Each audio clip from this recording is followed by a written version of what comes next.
This Raw Vision video is brought to you by Metro Solar, proud partner of the Richmond Football Club. Ramadan's a very, very special time in the Islamic calendar, and it's for me, it's basically using this time to turn back and I guess to get out of certain habits that I've got in the other 11 months that I've been living, to get out of these habits and to come out and be a better person. It's a month of worship where Muslims are given the opportunity to, I guess, turn back to God, and you know, if you're lacking in certain areas, it's a month where you focus on your worshipping, and it is a month where we dedicate a little bit more time to going to the mosques, to, I guess, paying more in charity, to being righteous, to being patient. There's many different things that I guess Ramadan have benefits to. With it all right, it was Newman who kicked it out. Now the skipper Cochin, that's better, and Houli drifting forward takes a good mark. Hasn't kicked a goal this season. He's kicked one now. For my diet, it doesn't really change as much. What it does is obviously eliminate one meal a day. You know, generally most human beings will have 3 meals a day. What it does is it kind of reduces that to 2.5 meals, but nothing really changes for me. During the normal day-to-day life, I actually have 2.5 meals a day as well. I won't have 3 huge meals. So what it means is I get up at 5 a.m. Prior to dawn.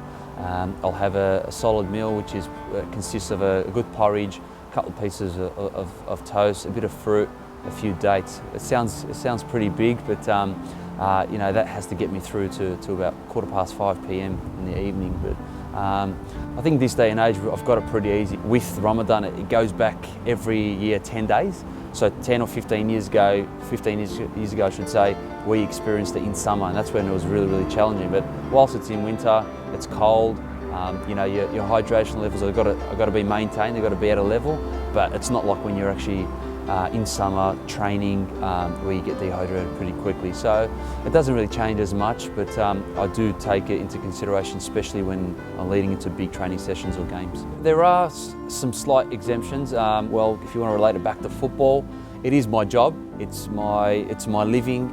I guess there's some sort of exemptions, but you know, when you go and speak to certain scholars in the religion, you know, every scholar would give you a different opinion. So at the end of the day, it goes back to the individual and what his heart has to offer. So you know, there's a saying in our religion, all actions are based on an individual's intentions, and that's the way I go about things. Bachar Houli, Bachar can seal the deal, and he does! I feel like fasting has actually been a benefit for me, because I feel lighter. As long as you stay hydrated and you prepare really well 2 or 3 days before a game, I think you come out on top. Most fitness coaches will say you need to prepare 2 or 3 days before the actual before a competition, and that's what I do. I prepare 2 or 3 days before competition to give myself every opportunity to perform at the highest level. Club has been fantastic. I mean, the flexibility they provide me is nothing short of sensational. You know, some days can drag out at training, and a lot of that is due to having that 1.5 to 2 hours for lunch break. So what the club has done is they've condensed that, and they've allowed me to back every session to another session and not having that break. And basically they just want me to communicate with them, be honest, how I'm feeling on a day-to-day basis. But in terms of support and understanding, the club's been sensational, and I commend them for that. The players are really supportive. You know, obviously there's questions thrown every day. How are you feeling? How's fasting been?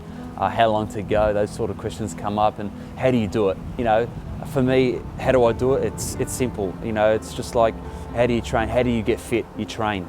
And that's what I've been doing for many years. I've trained, it's become accustomed to me, it's become second nature, and for me fasting is very simple. The only tough bit is when you get a little bit hungry or you get tired, you can lose patience. But it's one thing I've really trained myself to be really good at, and that's to be patient at all times. There'll be times where you have a short lapses, but for me, you know, staying on top of things and being patient and being the person I am on a day-to-day basis is what I focus on, and try to better myself out of this month.